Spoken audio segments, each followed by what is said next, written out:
aujourd'hui, j'étais très ravi de rencontrer les adhérents de l'APD, qui est une association pour le progrès et le développement. Beaucoup d'entrepreneurs qui étaient dans la salle et qui m'ont permis de partager avec eux la belle histoire de Dislog. Bon, Dislog est une jeune entreprise qui a moins de 20 ans de vie. Nous avons commencé dans le secteur de la distribution. Ensuite, nous avons fait évoluer le business model vers, on va dire, un business model où on a agi sur l'ensemble de la chaîne de valeur des produits de grande consommation, de la logistique à la distribution, à la communication, les médias, à la publicité. Ensuite, en 2018, nous avons fait un autre virage vers l'industrie. Ensuite, on a fait un autre virage vers l'industrie pharmaceutique. Et enfin, là, dernièrement, nous sommes partis à l'international, puisque aujourd'hui, on opère dans 3 continents, l'Afrique, l'Europe et l'Asie.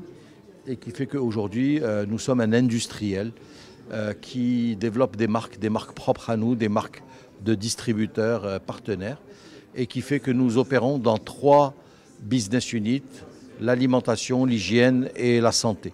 Ces 3 business units nous permettent de revendiquer que nous sommes des développeurs de marques, des accélérateurs de marques, qui opérons dans l'économie de la vie et qui font que nous sommes résilients par rapport à toute crise, toute guerre ou toute crise sanitaire qui puisse exister. Le plus important pour moi, c'était de raconter cette histoire et surtout de faire un partage d'expérience pour dire voilà ce qui fonctionne, voilà ce qui ne fonctionne pas. On a fait aussi des erreurs qu'on a partagées aujourd'hui, mais aussi de comprendre que pour pouvoir réussir un business en tant qu'entrepreneur, il faut toujours s'arrimer à un partenaire important et fort. Dans notre cas, c'était Procter & Gamble. Nous sommes son partenaire au Maroc depuis maintenant 20 ans et nous sommes en train de nous développer avec Procter & Gamble sur plusieurs territoires. Nous avons aussi dit que l'importance des ressources humaines et de la qualité du management qui vous accompagne.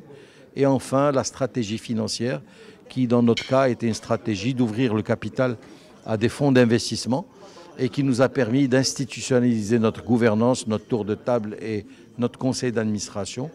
Et le fait d'avoir des investisseurs et des fonds de private equity met de la confiance dans le papier Dislog, qui fait qu'aujourd'hui, nous sommes accompagnés par nos banques et nos fonds de private equity pour pouvoir faire un autre round de croissance. J'annonce clairement que nous venons de faire rentrer SPE Capital dans notre tour de table.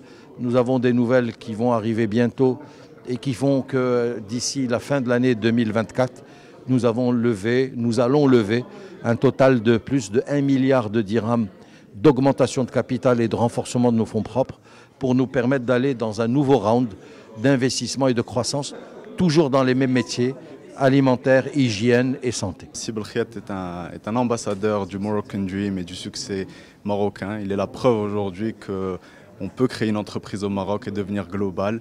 Et j'invite tous les jeunes entrepreneurs à suivre son parcours et à écouter ses histoires et à s'en inspirer pour créer de belles entreprises marocaines parce que le Maroc a une histoire et le Maroc a un rêve et on peut le porter à l'international.